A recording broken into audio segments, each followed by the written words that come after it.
जय हिंद दोस्तों। आज की वीडियो में आपका एक बार फिर से स्वागत करते हैं और आज हम ACIU का जो पेपर हुआ था जनवरी में, ACIU का पेपर हुआ था आपका जनवरी में, उसके सभी शिफ्ट के क्वेश्चन हम धीमे धीमे करके करेंगे। लेकिन आज हम 17 जनवरी फर्स्ट शिफ्ट का पेपर कर रहे हैं, जिसमें कि टोटल 20 क्वेश्चन जीके के आए थे।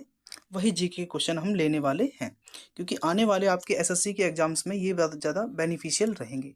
ठीक है, IB के काफ़ी अच्छे क्वेश्चन आए हैं, तो इनको सॉल्व कर लेते हैं। आ जाइए, देखिए क्या लिखा है कि भारतीय संविधान की प्रस्तावना में धर्मनिरपेक्ष शब्द किसके द्वारा जोड़ा गया था। तो भारतीय संविधान की प्रस्तावना में जो धर्मनिरपेक्ष शब्द है, ये 42वां संविधान संशोधन के तहत 1976 में जोड़ा गया था। अब ये 42वें संविधान संशोधन के तहत टोटल 3 शब्द जोड़े गए थे हमारे प्रस्तावना में। सेड नाम करके याद रखेंगे आप, ये 3 सेड शब्द जोड़े गए थे। सेड से याद रखेंगे समाजवाद, ए से अखंडता और डी से धर्मनिरपेक्ष। सिर्फ इसमें धर्मनिरपेक्ष पूछा गया है। MTS में अखंडता और समाजवाद CHSL में भी पूछे गए थे। तो इन तीनों को याद रखना, सेड को। 42वें संविधान संशोधन के तहत 1976 में समाजवाद, अखंडता और धर्मनिरपेक्ष, ये तीनों शब्द जोड़े गए थे। ठीक है, आइए क्वेश्चन नंबर दूसरा देखते हैं। क्या लिखा है कि निम्नलिखित कथनों पर विचार कीजिए।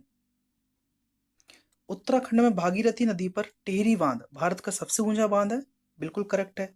काकरापार परमाणु ऊर्जा संयंत्र कहाँ है? गुजरात में, जो कि किस पर है? तापी नदी पर है। तीसरा है कि उत्तर प्रदेश में स्थित नरौरा परमाणु केंद्र भारत के परमाणु ऊर्जा उत्पादन में प्रमुख योगदान करता है। तो क्या ये तीनों सही हैं? बिल्कुल, तीनों ही आपके सही होंगे और ऑप्शन नंबर हमारा 4 सही होगा, दूसरे का ऑप्शन नंबर 4। क्वेश्चन नंबर तीसरा देखते हैं। क्या लिखा है, देखिए कि निम्नलिखित कथनों पर विचार करना है। बताना है इसमें कि संविधान का 74वां संविधान संशोधन जो अधिनियम है, ये 1992 में हुआ था। वार्ड समितियों के गठन का प्रावधान किया गया था, बिल्कुल करेक्ट है कि 1974 में ही, सॉरी 74वें संविधान संशोधन के तहत 1992 में वार्ड समितियों का गठन किया गया था। संविधान की 12वीं अनुसूची में नगर पालिकाओं की शक्तियों, प्राधिकरण और उत्तरदायित्वों को सूचीबद्ध किया गया है, ये भी सही है। 12वीं अनुसूची में 11 और 12 है, 12वीं और 11वीं, है ना। तो इसमें क्या है? इसमें तो ये हमारे हैं नगर पालिकाएं, और इसमें है 11 में पंचायत, है ना। 11 अनुसूची में पंचायत है और 12वीं में नगर पालिका है, ये दोनों याद रखेंगे आप।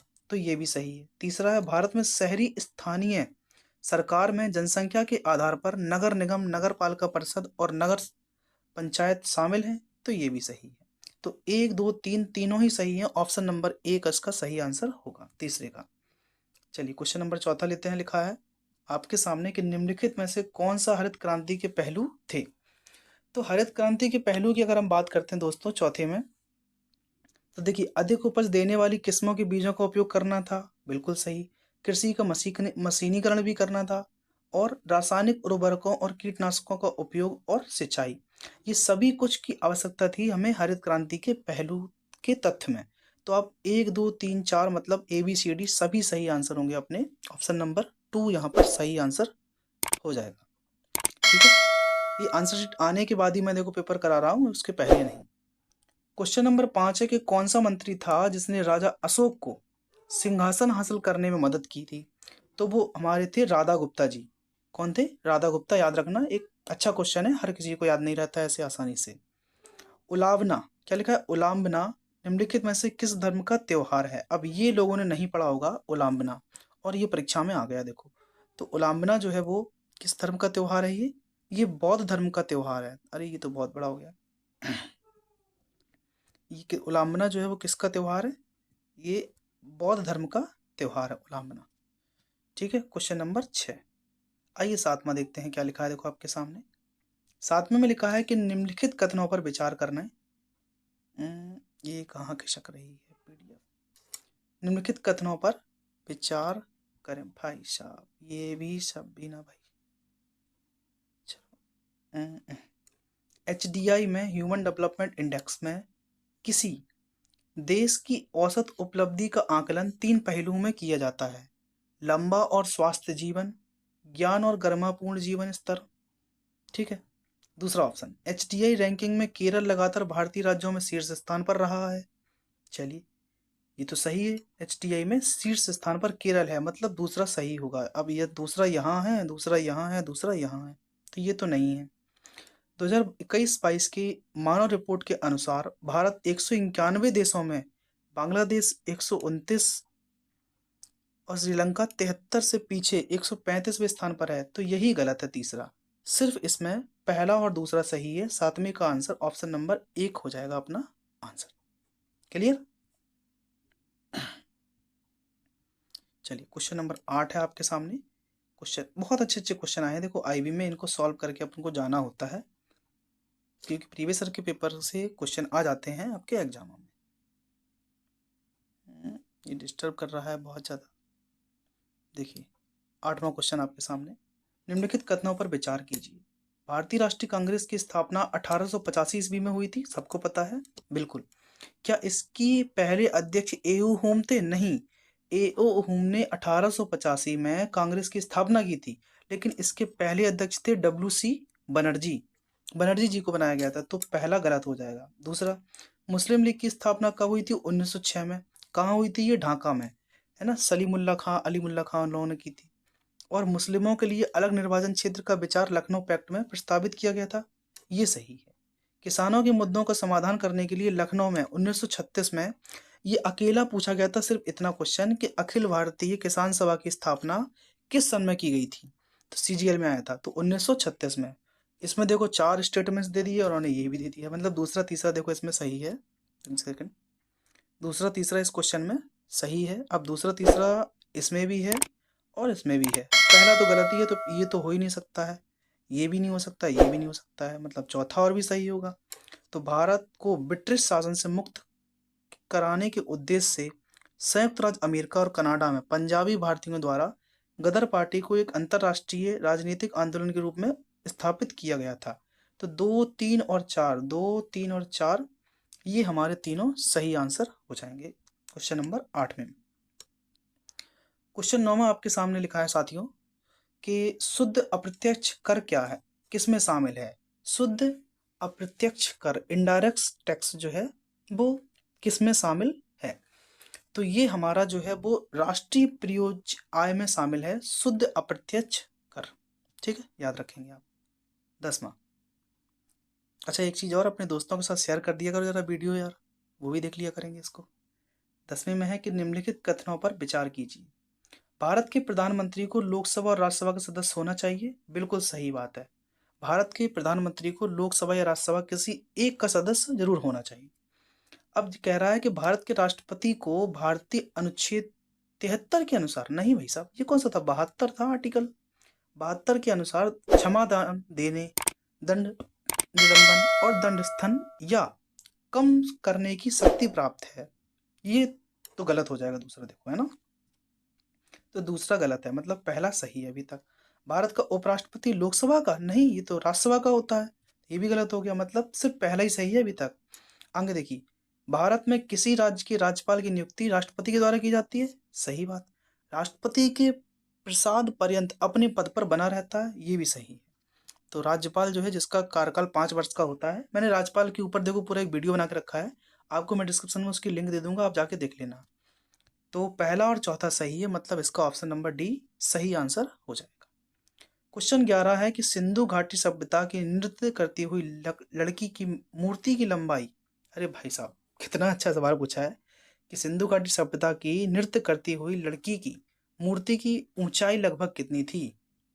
तो 11 सेंटीमीटर थी ये, इनको आप याद रखना, 11 सेंटीमीटर। अब हमें क्या पता, उस समय मूर्ति तो अपन ने नहीं देखी है वो, लेकिन क्या कर दें, पढ़ना पड़ेगा, आ गया है तो। आइए 12वां क्वेश्चन देखते हैं, ये क्या आ गया। कह रहा है कि 12वें में, क्वेश्चन नंबर 12वें में कि निम्नलिखित में कथनों पर विचार कीजिए।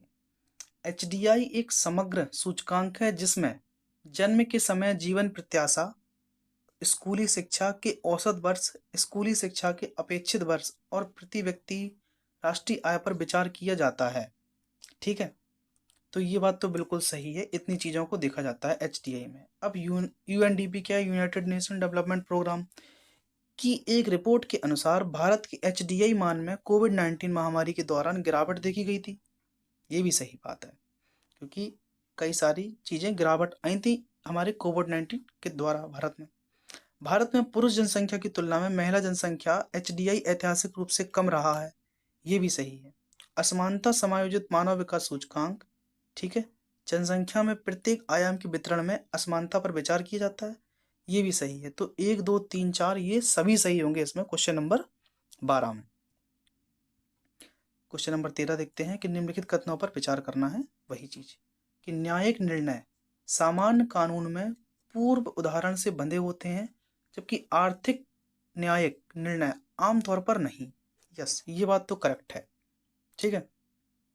दूसरा है कि न्यायिक निर्णय जो हुए नए कानून बना सकते हैं, यस, लेकिन अर्ध न्यायिक निर्णय कानून मौजूद कानून पर आधारित होते हैं। लेकिन अर्ध न्यायिक जो कानून होते हैं ना, वो निर्णय मौजूद कानून पर आधारित होते हैं।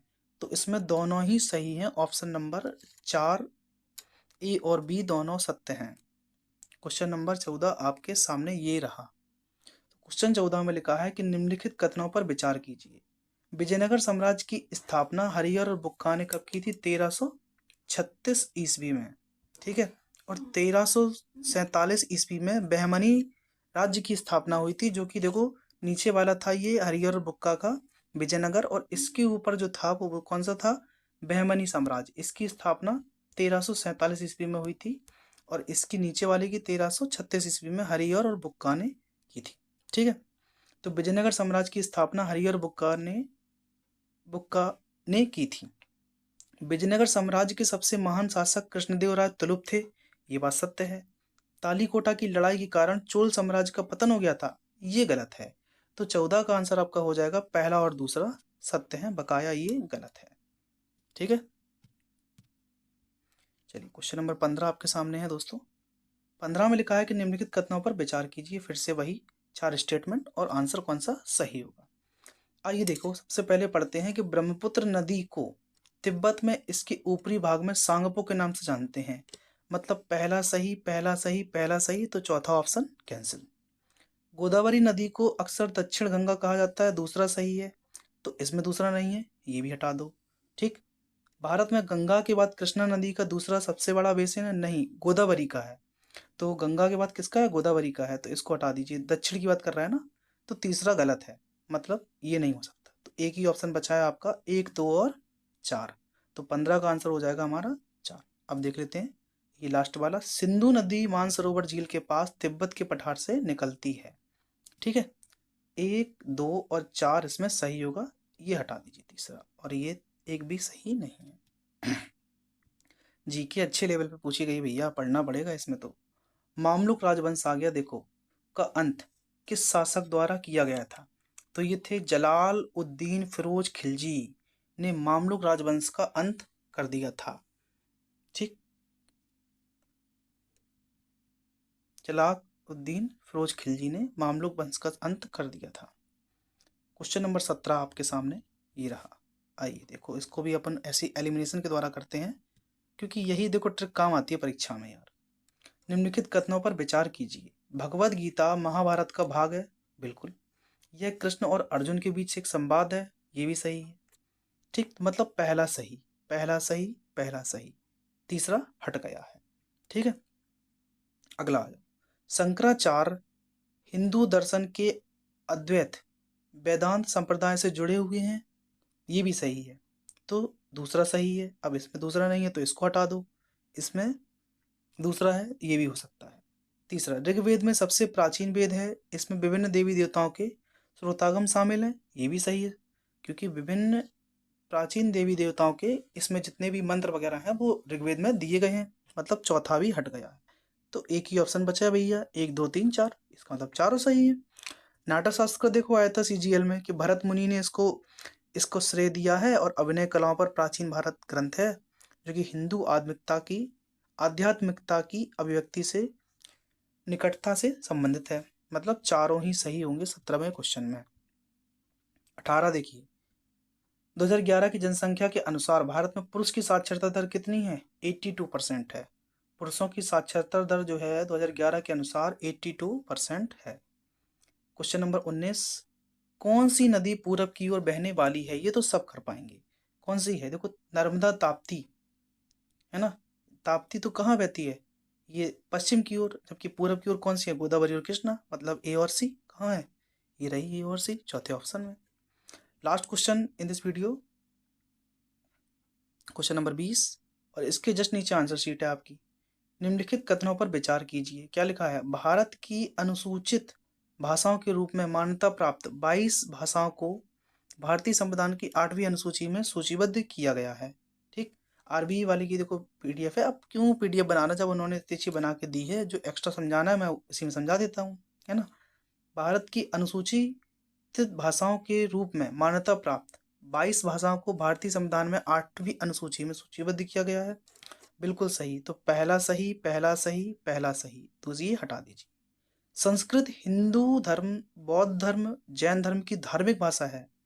बिल्कुल, ये तीनों धर्म की है, और 8वीं अनुसूची में 22 भाषाओं में से एक है, ये भी बात सही है। ठीक है, दूसरा भी सही है, मतलब ये हट गया। तो 1-2 चल रहे हैं अभी तक में ना, ये और ये। अब तीसरा, भारत के पश्चिमी क्षेत्रीय क्षेत्रों में बोली जाने वाली भाषा कोंकणी को 71वें संशोधन में 8वीं अनुसूची में जोड़ा गया था। तो बिल्कुल, नमक 3 भाषा जोड़ी गई थी। कौन कौन सी 71वें संविधान संशोधन में, नमक, नेपाली, मणिपुरी और कोंकणी, कोंकणी, ये 3 भाषा जोड़ी गई थी। तो यहाँ पर आपके 1, 2, 3 तीनों ही सही हैं। क्वेश्चन नंबर 20 का आंसर हो जाएगा आपका ये। ओके, चलिए 20 क्वेश्चन हो गए अपने complete. Thanks for watching this video. I will connect with you after some time and in the second part of this video, मतलब सेकंड लाएंगे आपके लिए, सेकंड शिफ्ट का वीडियो, जो कि 17 तारीख को ही पेपर था, 17 जनवरी का, IVACIU का, उसको हम करेंगे अगली बार। ठीक है, तब तक अपना ख्याल रखें। जय हिंद दोस्तों।